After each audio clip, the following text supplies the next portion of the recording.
I'm Kahja Elliott, and I'm a food enthusiast. Bronx born and raised, ATL made, Bay Area becoming. And I talk to people about how they create community through food in the Bay and beyond. Welcome to the As Told By podcast.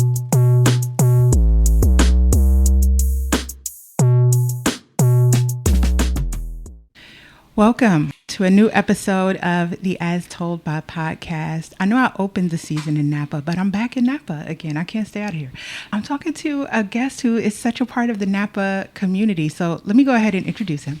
Appearing in the New York Times, Wall Street Journal, LA Times, Bon Appetit, Gourmet, Food and Wine, Country Home, The Chronicle, every other paper known to man, to name a few. My guest today is the author of the New York Times bestseller and James Beard Award nominated cookbook, The Bean Book, as well as Heirloom Beans, Great Recipes from Rancho Gordo, the Rancho Gordo Pozole Book, the Heirloom Bean Guide, and 2 volumes of the Rancho Gordo Vegetarian Kitchen. And he is the CEO and founder of Rancho Gordo. Steve Sando, welcome to the As Told By podcast. Thank you for having me. I'm very flattered. Absolutely. But it's so funny you read it like that. It's like, oh, I did things. I don't feel like that day to day. The rundown. And all I hear is the James Beard Award loser. We were nominated, but we lost. So it's all.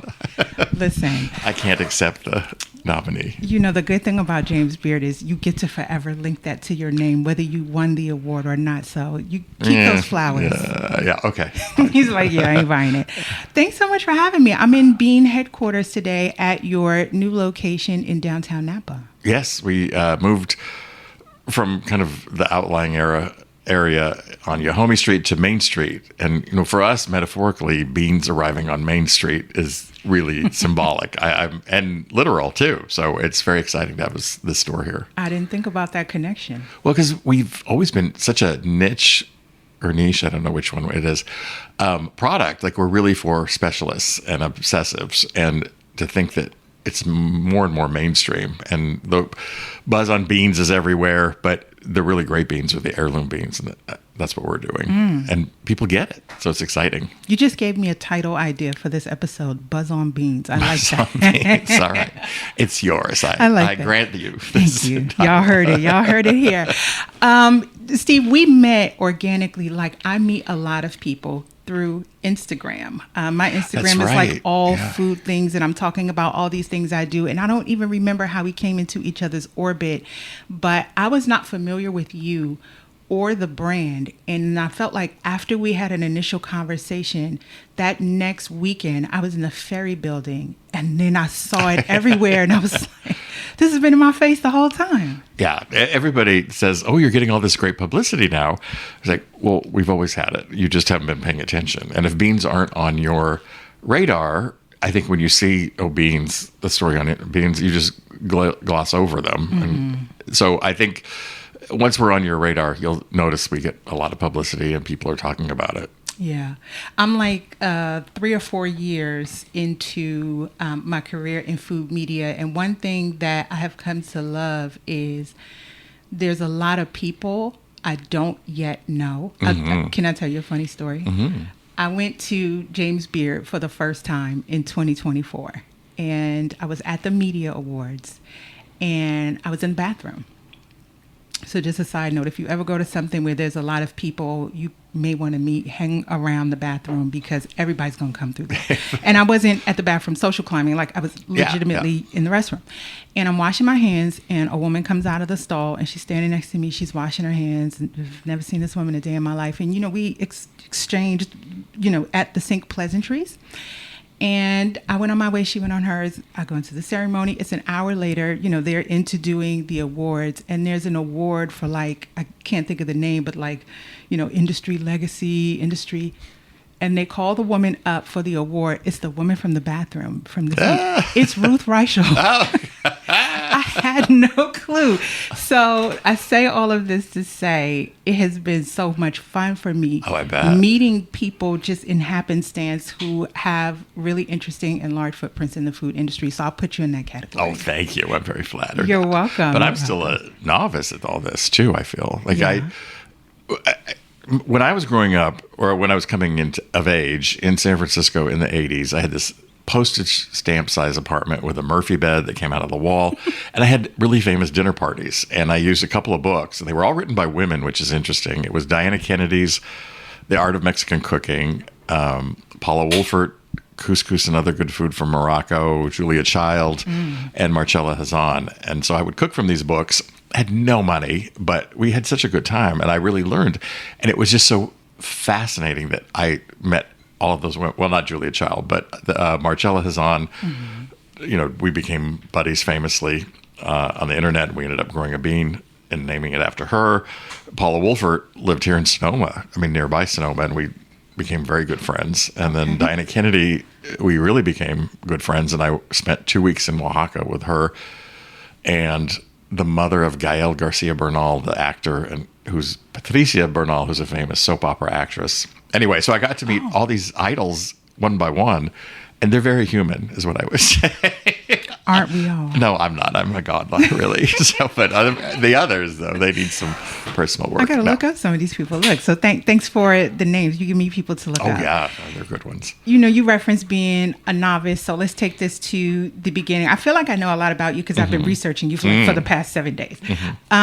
But you are from Sausalito originally. Yeah. You know, the thing that kept coming up for me as I was looking at your body of work is unconventional. You know, from start to finish, the business you're in, how you got there. There's just been a lot of unconventionality. Is that like your signature? Well, I think you had to. You know, growing up gay, and even in the Bay Area, the message is you are not going to be in our club. And I think a lot of disenfranchised people feel that. So what you do is you make a better club, and then later they come pounding on your door and want to be in it. So my thing was, okay, I probably won't work in a conventional mainstream way. Plus, it's kind of boring. Who wants that anyway? And the real interesting thing is when you follow your passions. And since I had no help, I just did what made sense. So it was unconventional. Whether it's, you know, marketing, we haven't spent a penny on advertising really. Well, maybe a couple of pennies, but not many. Ag, I knew nothing about growing beans, and I knew nothing about bean production, and just what makes sense. And even distribution, when you talk to food distributors, so you can get your product into the different stores, it's totally, I'm not doing that. So like all it does is rip off you and the farmers, where the people making money are the distributors and the big chains. And of all the people that can afford to take a hit, it's not me. I'm the least likely. So I thought, no, we'll just do it ourselves. And that's what we've done. Yeah. You started planting beans at your home, and then that became you selling those beans that you grew at a farmer's market. And before you answer that, let me just take a step back, because these are not just, you know, regular old beans. These are heirloom beans. And even I had to go look because I wanted to make sure I was clear. What exactly does that mean? So I'm going to tell you the definition that ChatGPT gave me. Oh, good. All right. I love that. Heirloom beans are traditional, non-industrial varieties passed down through generations, valued for flavor, biodiversity, and cultural significance rather than uniformity or mass production. ChatGPT maybe have, you know, read my book. Yeah. I don't know. I don't know where they get their information, but that's perfect. Yeah. All right. No, and there is a place for commodity beans where, you know, it feeds a lot of people with a very cheap protein, but also that doesn't mean that we shouldn't be at the table too. Okay. So the farmer's market selling beans, I would guess that you probably were not the stand with the longest line.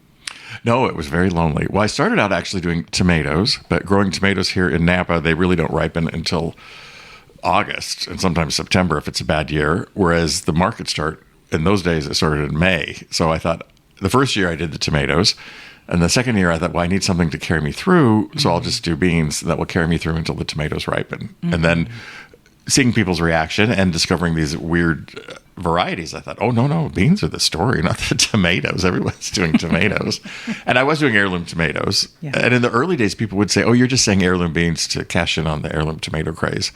And now we don't even think about it. So people didn't even really make the connection where heirloom fits in with beans. No. Well, first, why would you grow beans? No one wanted them. And then heirloom varieties, you're just saying that. Yeah, no, they totally, they're just not known. And if you like beans, the beans that were offered to you in 2001 were industrial, bland kidney, navy, black, pinto, and if you're lucky, maybe cranberries.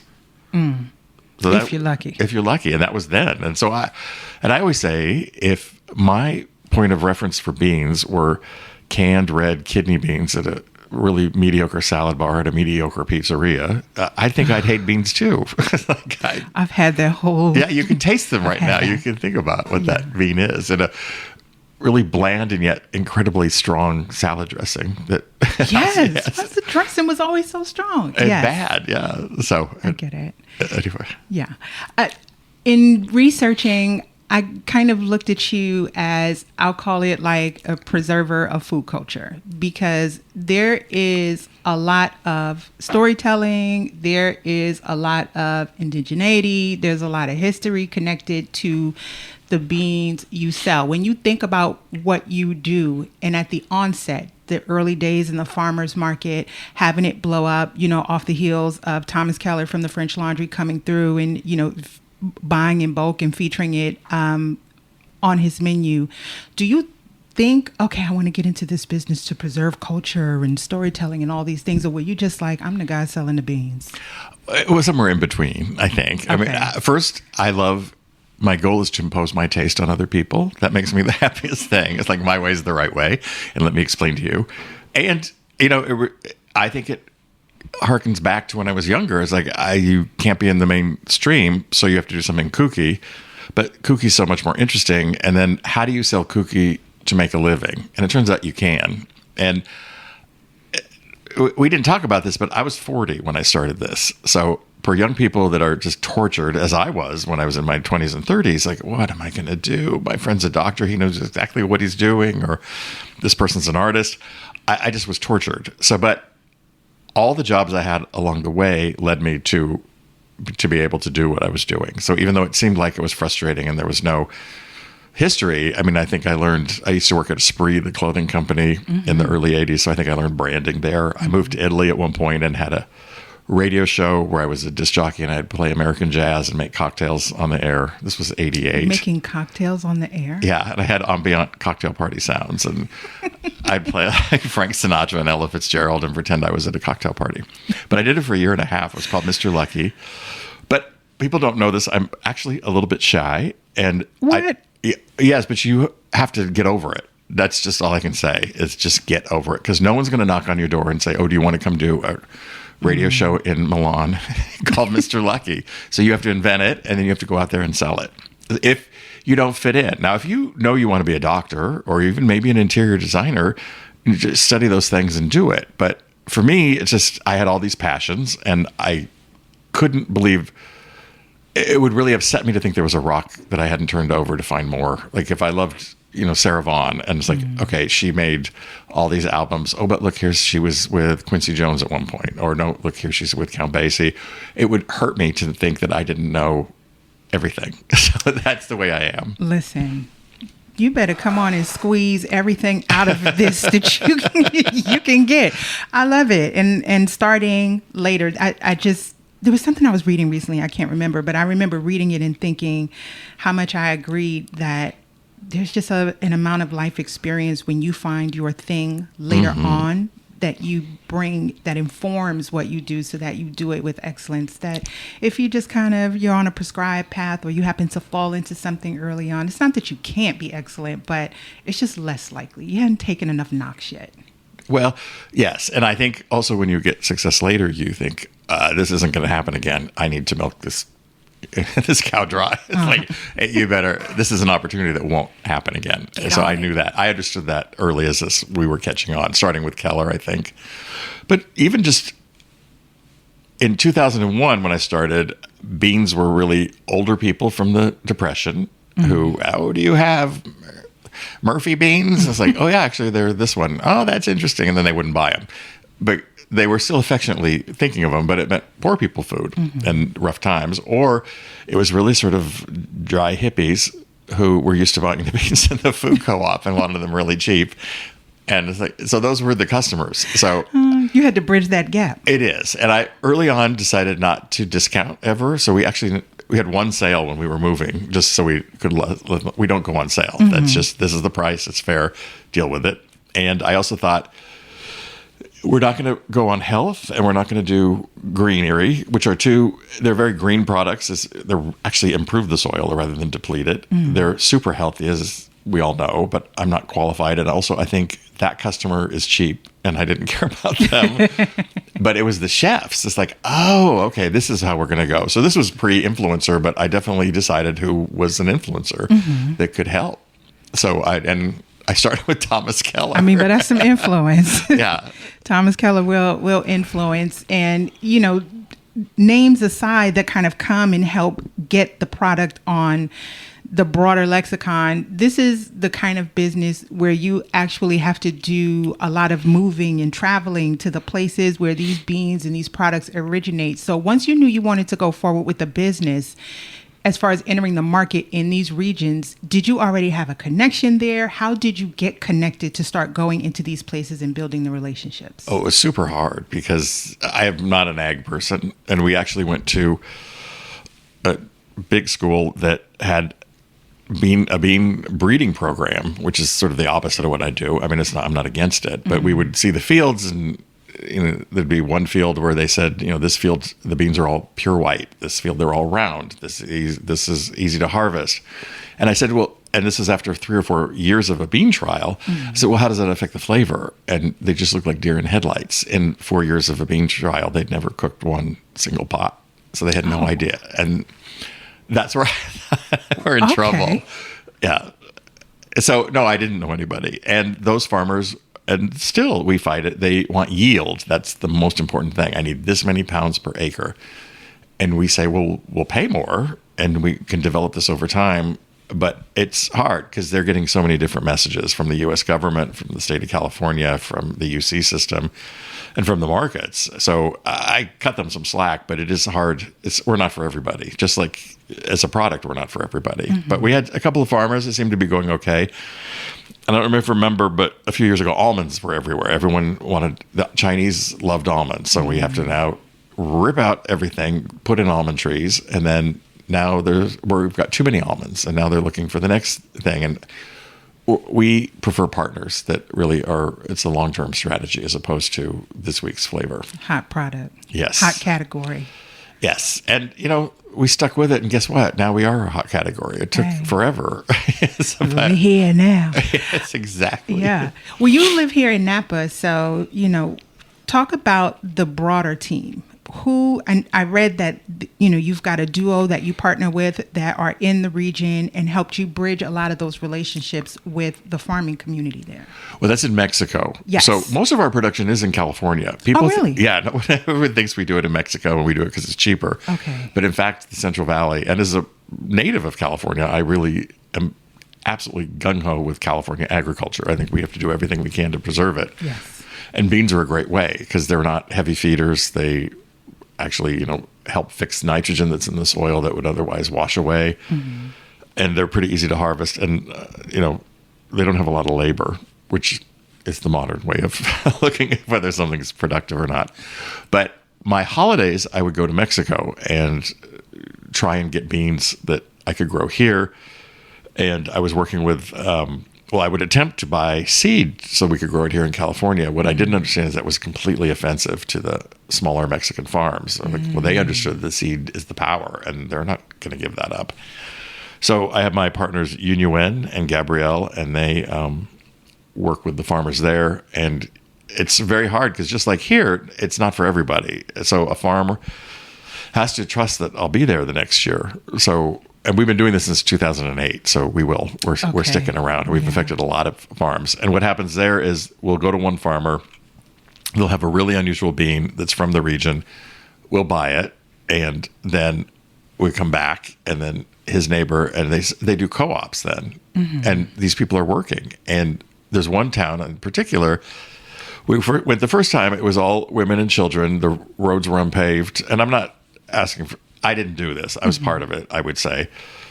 Now the roads are paved. There are men working. They're not trying to... And in that region of Mexico, they tend to go to Florida, which is hot and horrible and possibly racist. I don't know. Maybe a little bit. Could be. Could be. Lots happening in Florida. Yeah, I don't think.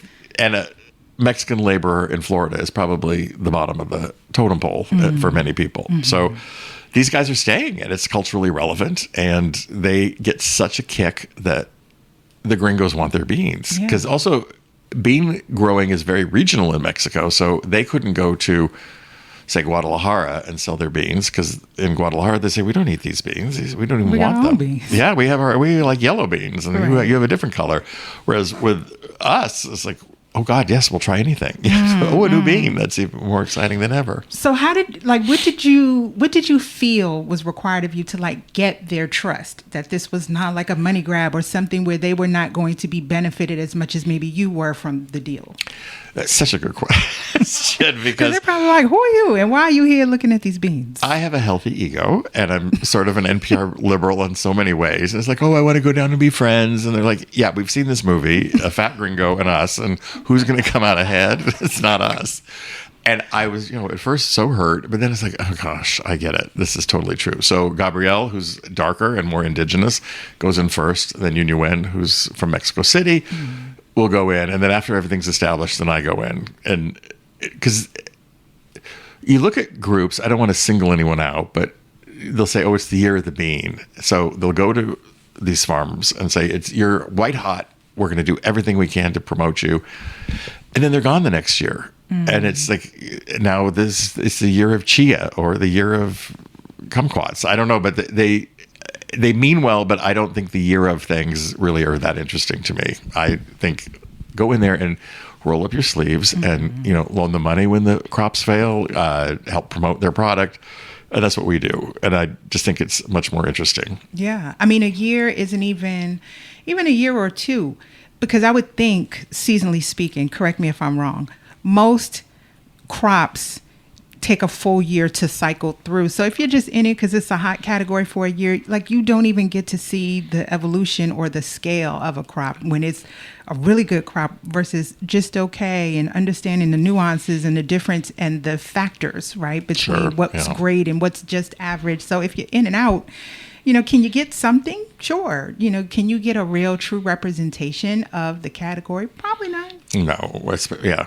And I think there is a certain person in the food media business that resents me because, well, he doesn't own beans. And also I appear very casual, but I've worked really hard. And it's like, oh, I could do it better than him. I get that sometimes. And so they really want to promote beans without us, which is fine. I don't own beans. You got a bean beef, Steve? A little bit. And it's just like, I don't know. I am just doing what I like, to be honest with you. I mean, I have a real passion for it.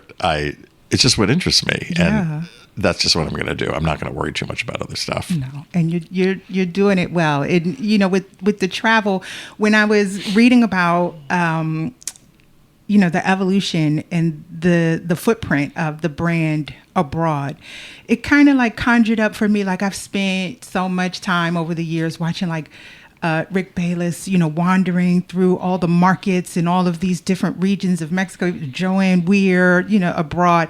And so like I was romanticizing in my mind that must have been what it was like for you in these regions as you explored. Do I have the fantasy wrong in my head, or did it feel like, the joy of wandering through these places, discovering all of these new and unique to you foods?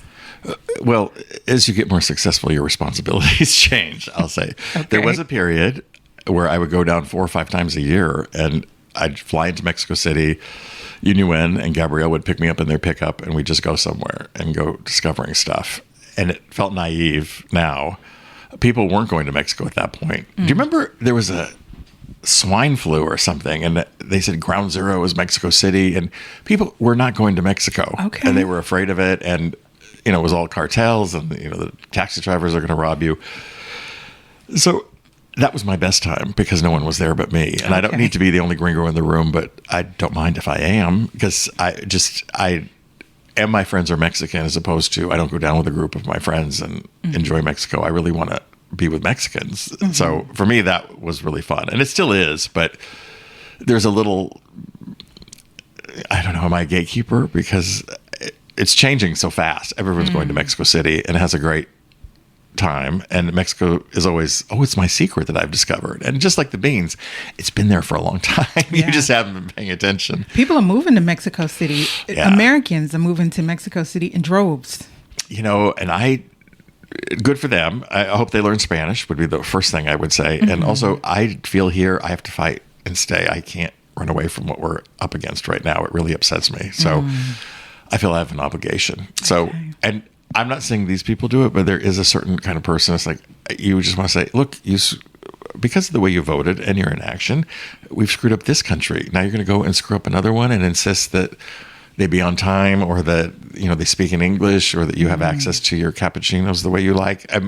It changes a place. And I'm not, well, I am judging, aren't I? Yeah. I get what you mean. No, I mean, it does, when you have an influx of a distinct other culture.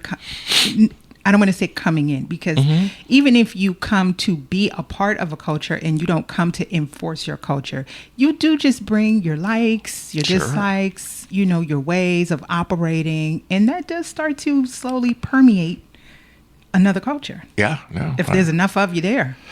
I think so. And especially Americans, we tend to demand things to be our way. Like, I need a cappuccino. I need a really good internet connection. You got oat milk? Yeah. You know how we get. We get. Or being a vegan. I mean, in Mexico, you say, I need something vegetarian. Oh, don't worry. It's just chicken stock. It's like, oh, no, that's not vegetarian. Well, there's no meat. I mean, until recently, that concept was quite different. So, but I have had some wonderful trips. But as you have a successful company, your responsibilities change. And I feel sometimes you're putting out fires on the internet. You don't know why the newsletter didn't go out the way it was supposed to. I mean, there's a lot of different things involved, but I will again. So you can't be in the markets kicking it the whole time. This is a full-scale operation. But it was my best meal, though. And this is someone who's, sells to the French Laundry, and I've had many, many insane meals. The first time we were importing from Mexico, we went to see the farmer, and he cooked for us. And so we had beans that he grew, obviously. We had tortillas made from corn that he had grown and nixtamalized, where they grind it. They had salsa. They had cactus paddles from their cactus. And we had pulque, which is kind of a fermented drink from agaves it's like beer, kind of. And it was the best meal I've ever had. And with the growers, they were completely embarrassed because they had bought Coca-Cola thinking I'd want that as well. And they were the sweetest people on the planet. And I'm thinking, I cannot believe I'm eating right where the bean was grown. And they're embarrassed, and you don't get it. This is so great. And what's so sweet is we then confirmed the price of the beans we were buying. We bought a pallet's worth.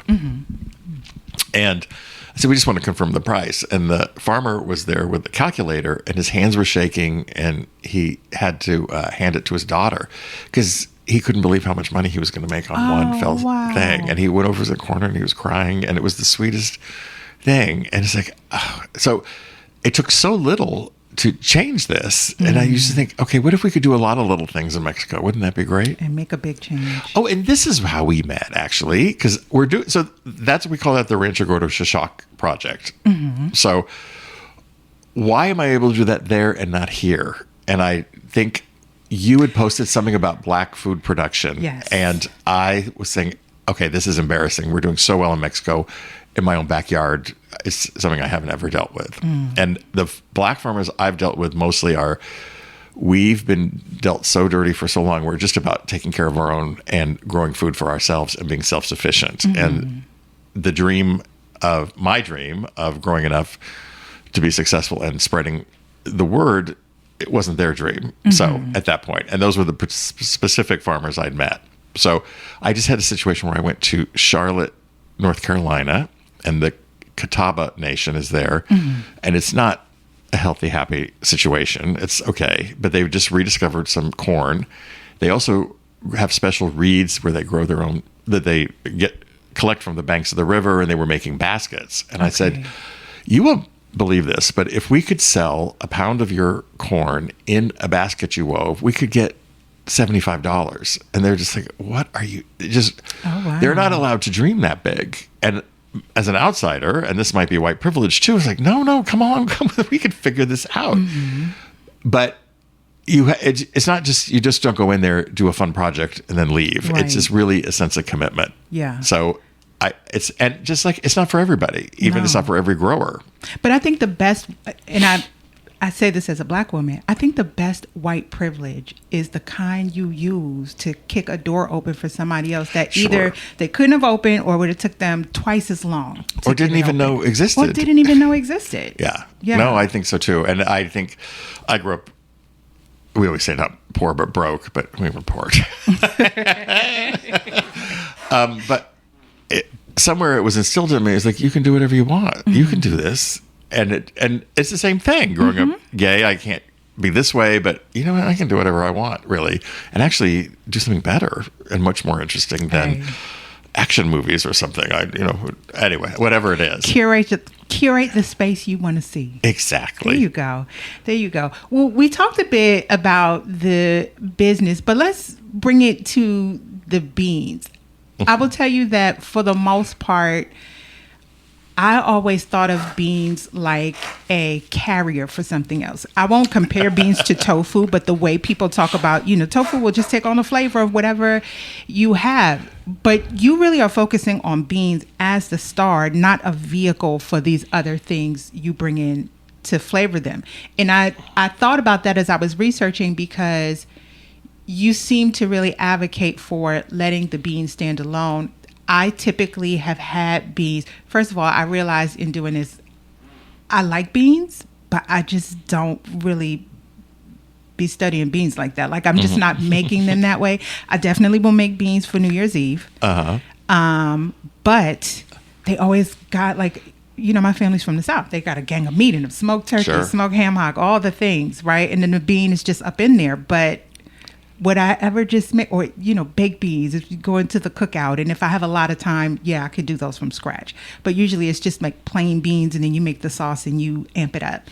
But you are like, I don't want to call you a bean Puritan, but you're like, no, let these beans stand alone. But if they're heirlooms, like if you are buying red kidney beans from Safeway in a plastic bag, you definitely want a ham hock, I think. But if you're doing heirlooms that are really more expensive too, and I'm a complete convinced, I'm an omnivore. I'm not really interested in not eating meat necessarily, but with the beans, I almost insist you try it vegan at least once. And when I eat beans, I do onion, garlic, olive oil, the beans, and water, and bay leaves, because I have a bay tree. But you don't know how much that makes it. And that's it. It's like, I'll make a pot of beans still. And like, first it's a sense of satisfaction. Like, oh, I did that. I turned these rocks into something good. And still, how many pots have I made? I don't even know. To this day, I still like, oh God, it happened. It's a miracle.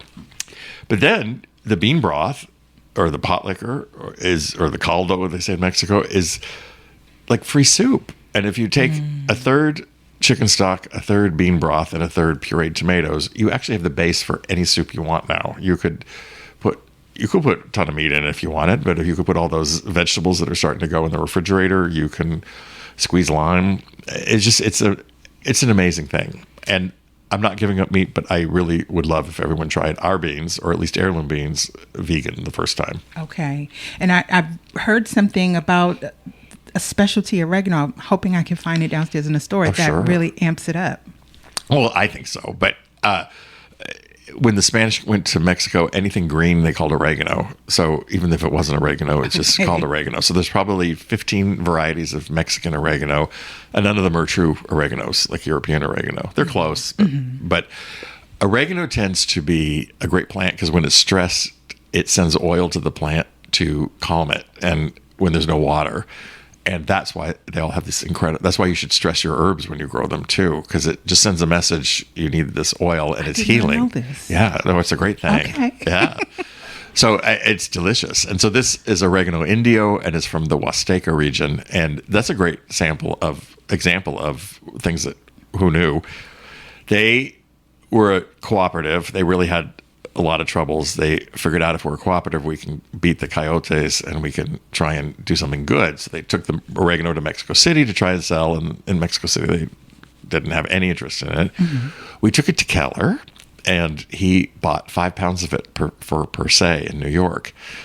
And it might have been an accident. 5 pounds of oregano? It's a lot of oregano. That's a lot. Yes. And it might have been a mistake. I don't know. I know he liked it, but I don't know if he meant 5 pounds or whoever ordered.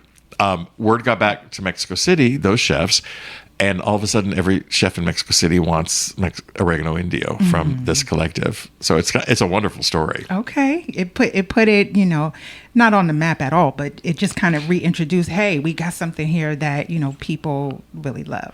And off the top of my head, there's something called Mexican oregano that you see a lot. Yes. But there's also a variety in Oaxaca. There's a separate variety in Yucatan. So there's just a lot to discover and a lot of business opportunities for others. I've never traveled to Mexico.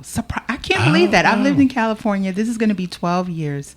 But the proximity now is just so close. I have never been to Mexico. I need to get on it. Yes, you do. ASAP. We used to do tours where it was so great, but I bet. There's no way in hell. Go on your own. But my friends live in a hacienda, so we'd have workshops. Like one day would be corn, one day would be beans, and one day would be chilies. And we'd have dinner with the farmers. We'd have these great field trips. It was unbelievable. That sounds unbelievable. But we did it for 5 times, I think, over 6 years. And it's so hard. And to do that much work for 20 people or 15 people, or maybe it was 15, but it's still not big enough, like, for the amount of energy. And then you have to charge so much that we got to the point, because we were going to do it in Italy too. Okay.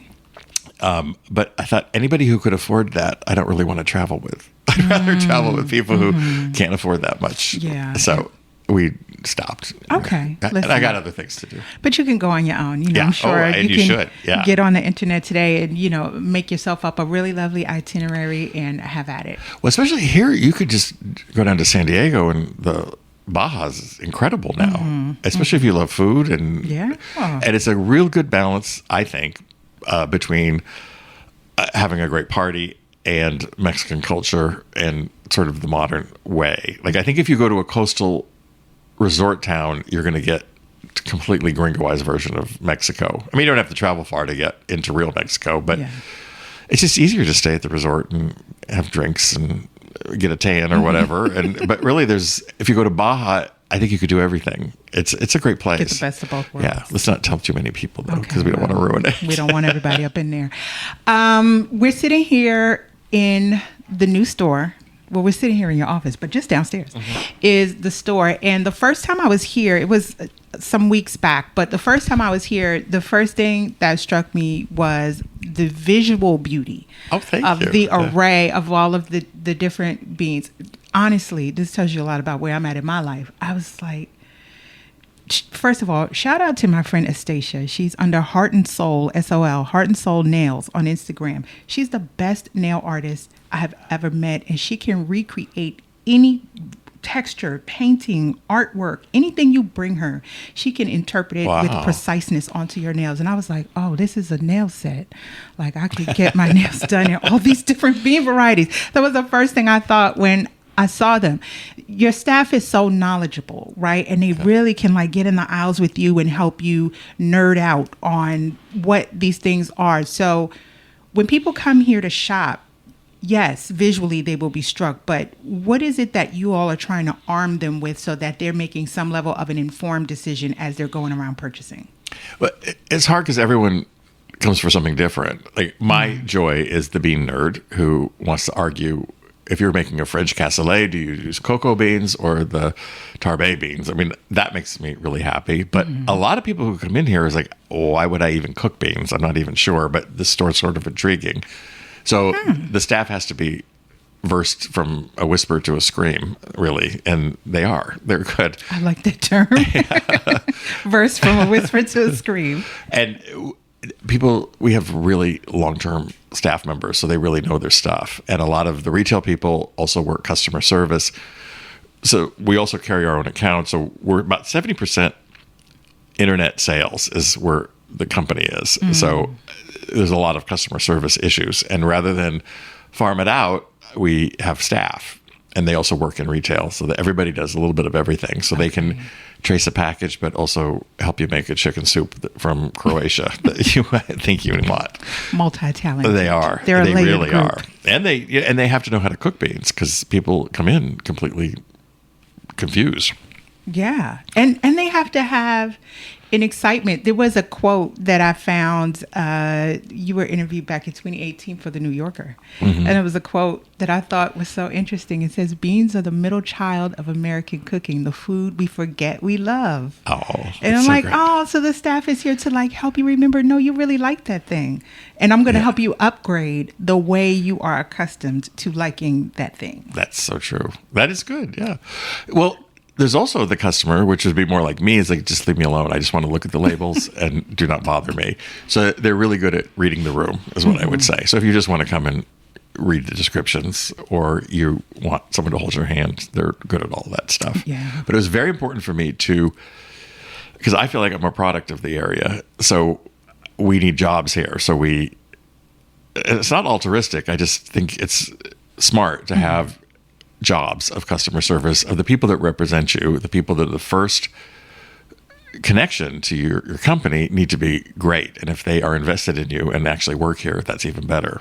And with the same thing with the warehouse, which is, down by the DMV here in Napa, there are people that have been there 15 years, which is almost unheard of in a warehouse situation. So, and we don't outsource any of the fulfillment. I'm trying to think if we outsource anything. The cleaning crew, at night, that's the only thing. Yeah, but still creating jobs. And, that's the magic and, the benefit of being a small to mid-sized business is you're not so far removed from your hiring, practices and being intentional about what you want to do.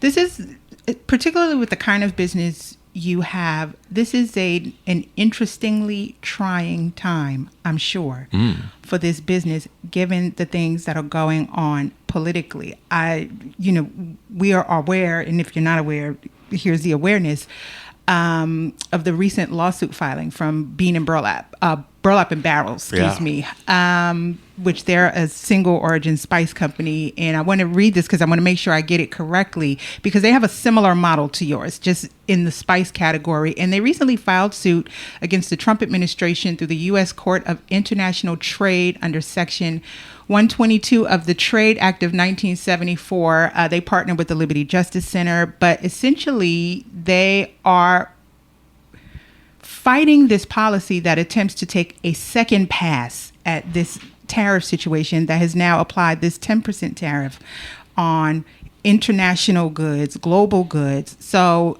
I could definitely see where a spice company would be impacted by that. When I think about the kind of work you're doing here, I see the impact because you rely on global agriculture. So I'm sure this is top of mind, but I'm sure it's also top of mind for these indigenous farmers who came to this pipeline not foreseeing, the political situation that we're in now. How are you positioning yourself so that you can ride out however long we're going to be here?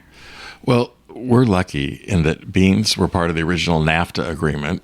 So beans, corn, and I think there was one other thing, are actually exempt. Really? So, but like I said, probably 85% of our production is U.S., so it doesn't affect us the same way it does burlap and barrel.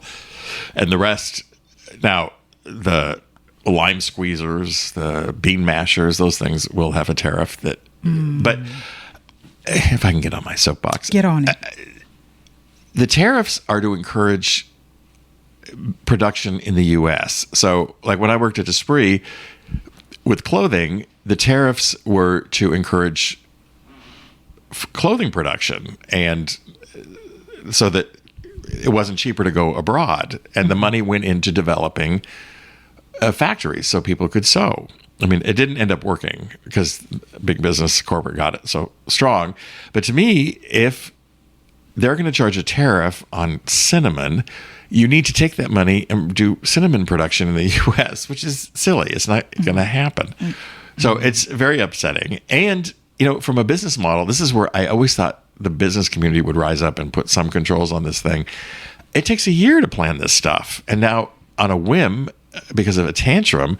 Oh, now we're going to have a tariff on this. Oh, now we're lowering the tariff. I mean, how do you run a business like that? It's even a big one or a small one. It's just so wrong on every level. But it's so funny. Burlap and Barrel came to me at one point when they were first starting and asked me if I'd be a mentor, which is so cute. I said, I can't even do my laundry. No, I can't. I'm happy to talk to you, but no, I cannot be a mentor. But we've stayed close ever since. So they're really great. I like what they're doing over there. So good. And they're cumin, which is to me, the most famous thing. I think it's from Afghanistan. It's like, oh my God, this smells so, I mean, it's just the best. But no, it's really rough. What did I do though? Oh, I bought a vintage typewriter on Etsy. It comes from Europe, and there was like $100 tariff. It's like, is this to help the U.S. typewriter community? No, it's just like, what is this even for? Well, it's to help offset the tax break to the uber rich, not us. So it's horrible. It has to end soon. But listen, I have 2 bottles of champagne in my refrigerator waiting for the day. Yeah. We're waiting on a few days. Not to be morose, but yeah, it'll be a good day. We're waiting on some things together. One of the hallmarks, it has come to be a hallmark, which I laughed because I'm like, oh, this is a lot of fun, is the subscription model you have. There's a bean club. And I thought it was such a smart business model for a few reasons. First of all, it gets people to buy in the obvious, but also everybody's not coming to Napa to peruse, the store. And yes, you do business online, but even that's limited because, you try to pick based on what or the descriptions I'm sure you all provide. But with the subscription, people are getting a curated box of things, right? Of a variety of things that they can mix and match and put together. So talk about how it came about. And then also I heard like you need God, Jesus, his cousin, lightning, all the things to get on that list at this point, because it's like 20,000 people deep. It's more, but yes, that's true. But I know a guy, so if you need help, I can help you. Okay, then. Well, we were sitting around one day and I heard about a small winery that was starting a wine club, which is not uncommon here. And this was, I think we figured it 2013. And Monica, our PR person, would know, but I don't know. I believe it was then. And I thought, you know what would be so funny and stupid? Let's do a bean club. It's just, because who needs another wine club? I mean, there's so many of them, but let's do a bean club. It would be just so funny. And that's the brilliant part. I mean, so much of what I've done has been a happy accident. I really have no marketing background. I didn't think, let's do an exclusive club that will make people jealous. I just was... Being jealousy. Yeah. No, so we just started that. And it grew, and now there's 30,000 members. We're about to go to 32. Ooh. And the wait list is about 28,000. Wow. But those aren't 28,000 credit cards we have waiting to get in. Those are 28,000 names on the list saying I want to be in it. So, how often does the list turn over where you can get in? Is it like every other month you could get up off the waiting list, or how does that work? It sounds so awful, but it's between a year or 2 years before you can get in, if you're lucky. It's called a low churn rate, is what we have. But when we were doing it, there really were no subscription services. It wasn't a thing yet.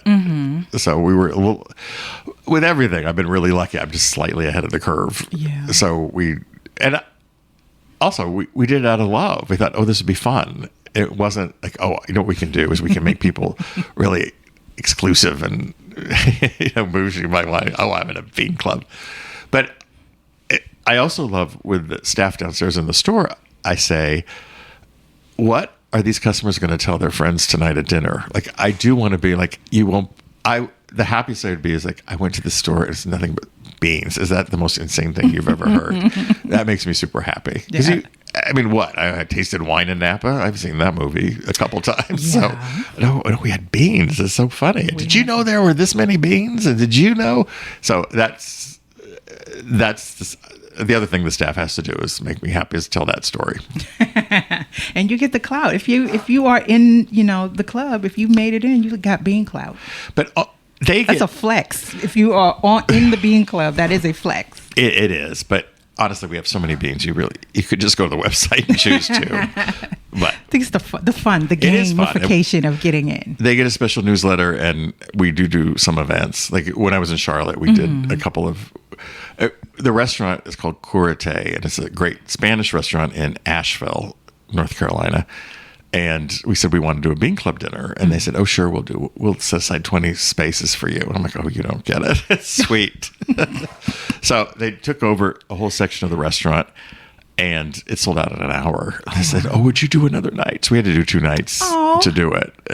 I'm sure the restaurant was happy to do that. They were, yeah. No, we all were happy. Happy, and very it was glad. fun. So I'm about to go to New York, and we're going to do something there.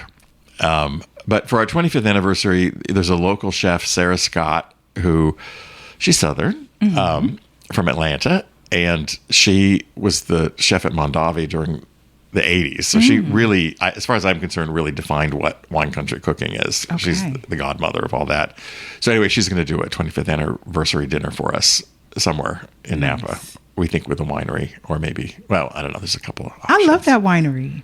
That was the first winery yeah. I ever visited when I came to Napa for the first time. They have a beautiful white, almost like a stucco wall that's really great for photos. If anybody's looking for a Napa photo app, Mondavi and the white wall is a great one. That's so cute. Well, I think they should be reopening soon. I know they closed for remodeling. Did they? Yeah. Okay. Because it's an iconic, kind of 60s modern mission. I mean, it's a great building. Okay. Yeah. But anyway, so Sarah's going to do something. I forgot what my point was. I'm rambling. That's okay. Yeah. Listen, it's the rambling we like. Yeah. This kind of business that relies so heavily on agricultural development, I'm curious, where's AI in the technology of all of this? I'm sure it's in there in the growing or the predicting process, somewhere in there. Have you had those conversations with your agricultural partners about technology and beans? No.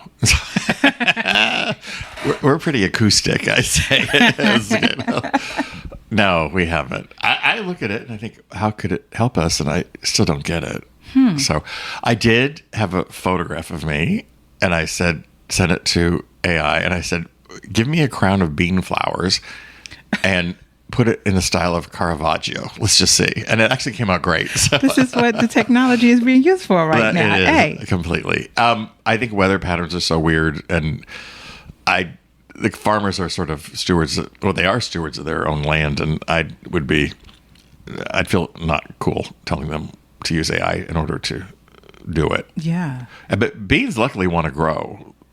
They're a pain in the rear to harvest. So beans, it's pretty rare you have failure with a bean crop. It does happen, but it really is the harvesting is where we get caught up. And that's why it takes a full year, because you plant the seed in the spring, you harvest it in the fall, and then it has to go to a mill to be cleaned. Yeah. And that often is the holdup, because as big as we are, we're still really small potatoes compared to the big bean growers who are doing commodity beans. Yeah. I'm really keen to see over the next several years how AI gets brought into the predictive nature of agriculture, whether it will or won't. Yeah. And to what extent, and to what degree of helpfulness. Yeah. If it interested me, I would be all over it, and I'd be trying to dig in. I mean, I would just love it, but I find it kind of boring. So no, and I was an early, web adapter. I mean, I was working as a web designer for a while, which I think is why when we started to do e-commerce, we were ahead of the game there. But AI isn't sexy to me at all. Because it's about giving someone else control. And I think I might be a controlling sort of person. It's okay. Because what you're doing, in essence, is you are making beans fun and relevant and cool and sexy and all the things. And, beans are one of those things, like you said early on, a food of last resort. Well, if I got to just resort to eating beans and rice, then that's just what I'll do, right? So that has been the way people have thought about it. And it would be, I could imagine with you curating this space where people are intentionally opting into beans versus resorting to beans, right? It would be easy for you to make this, especially in Napa, it would be easy for you to make this a thing where it feels exclusive or beyond the reach of most. Where do you find the midpoint between, I don't want to make anybody feel like this is out of reach, but I want to move beans out of that space of, a food of desperation or, my last resort? Yeah. Well, you're assuming I'm smart and thinking about this. So I'm just doing it. But what's refreshing is we will see older people come in, and especially older women, and they're like, something for me finally. Because I think a lot of times older women aren't marketed to, and we don't have like an older woman marketing team or anything, but it's real food, and it's something of value, and it's not sunglasses from Kim Kardashian. It's just, this is good and real, and I love feeding my family, and you're going to help me do it in a nicer way. Mm-hmm. So that is very gratifying. But then you have younger people who don't think is like, because our beans are more expensive than commodity beans, but young people come in and it's like, wow, this is a cheap source of protein, even at our prices. And it's about 50 cents a serving for protein. That's insane. And they don't talk about gas. They don't talk about poverty. They just see it as another ingredient. So it's really reassuring when young people come in. It's like, oh, I like you. You don't have all the baggage that the old folks do. And so it takes a real strong older person and a happy younger person. So those people in the middle who don't cook, I'm not really that interested in them. But it runs the gamut. Beans as a memory and beans as a new friend. Exactly. Okay. We don't have a marketing team, but if we did, I would like you on it. Beans as a memory, beans as a new friend. I love that. Yeah. You and I, we aren't spring chickens. And I love this thing. There's this phrase people use, at your big age, ... I like that. But I want you to speak to it. You mentioned it earlier. I want you to speak to people who at their quote unquote big age maybe still have not had their ultimate career success. And we're in this moment where we have so many people who either voluntarily and mostly involuntarily, where they thought they were going to have their career success, they left or they were put out worse, right? Oh. And people are experiencing a lot of unexpected career disruption. What advice would you give them? Well, me giving advice is such a bad idea, but I would say you've never been in control, so you might as well try and do it yourself. Like for me, I think I've always wanted somewhat to be an entrepreneur because I was not a really good employee or student for that matter, but I just wanted to be in control of my life and my career.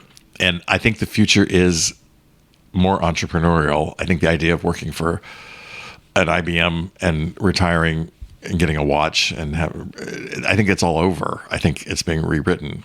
And personally, I don't know much about economic theories and things, but we are a capitalist society. So my goal is to be the best capitalist I can be and not try and screw people over all the time, because I feel like with capitalism, it's like, okay, we made enough money. Now how can we make more? Instead of we did something great and excellent. And I would just say I could be an example of you can still do this, what I would consider the old-fashioned way, which is to work really hard and get rewarded and be smart and lucky all at the same time. But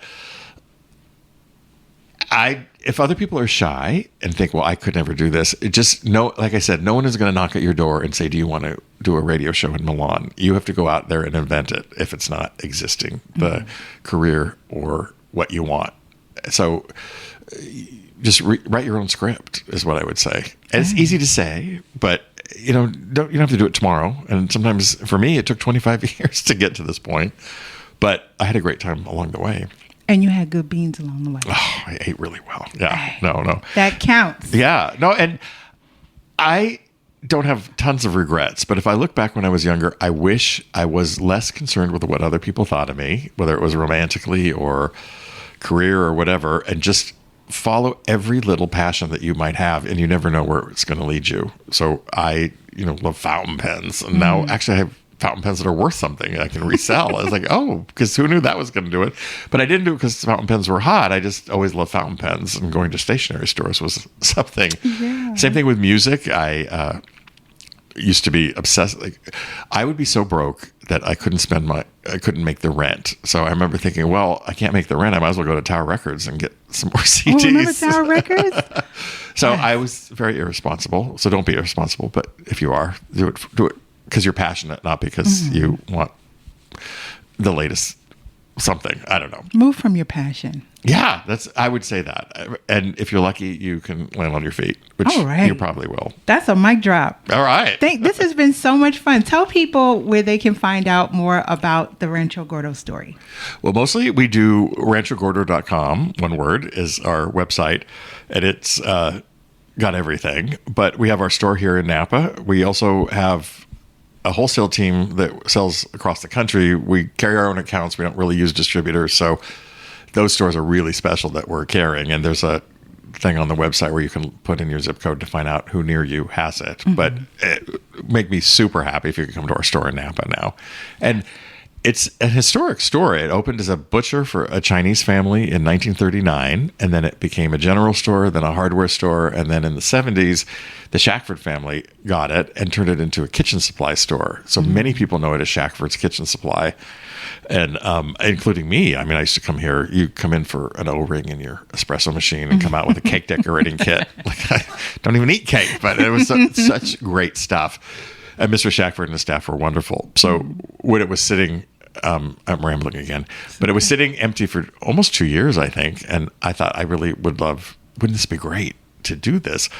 So the real estate agent is like, oh, no, this is for a winery. This is going to be, 3 or 4 wineries. They'll do a wine tasting room. We were discouraged, but I thought, no, it's Shackford's. It's got the idea that a venture capital group would open a winery with corporate wineries. It's like they wouldn't have known about the O-ring and Mr. Shackford. So it was not easy. It was a nightmare to get it, but we finally did get it, and a nightmare to open because it's a big white room. It's like that took a year, but that's the way modern construction is.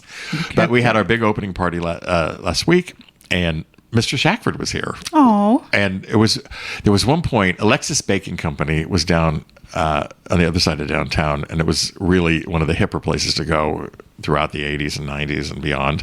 And Alexis Handelman from Alexis Baking was here, and to reintroduce her to Mr. Shackford, it was like, I've got the old guard here. This makes me so happy. And then I had, Instagram influencers, and just everybody was here. But I understood the importance of this building and also the importance of us being downtown as opposed to another wine tasting, which there are great wine tasting things, and that is definitely a part of it. But we're going to have something else. Yeah, right, exactly. Yes. There's a great record store coffee shop called Folklore at the other end of downtown.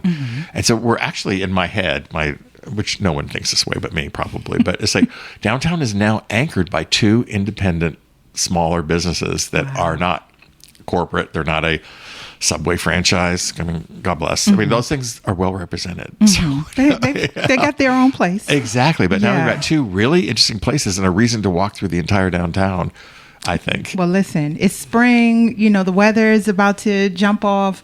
So, yes, come to Napa, come for your wine and all the things, but also make time to stop through downtown, stop at Rancho Gordo. I will make sure to share all of the information with the show notes. And thank you so much for doing this today. I'm about to go downstairs and shop. Well, that's why I dress so well, because I know people like you. I have my hat on. I'm officially part of the Leguminati, which I love the hat. It's great. This is the best piece of merch I think I got so far this year. It looks good on you too. Thank you so much. Thank you. Yes. If you want to keep up with me in between episodes, you can find me at kayinthebay.com or on Instagram at heykayinthebay. That has been this week's episode of the As Told by podcast from good old Napa. I'll be back in Oakland next week, and I'll see y'all on the next episode.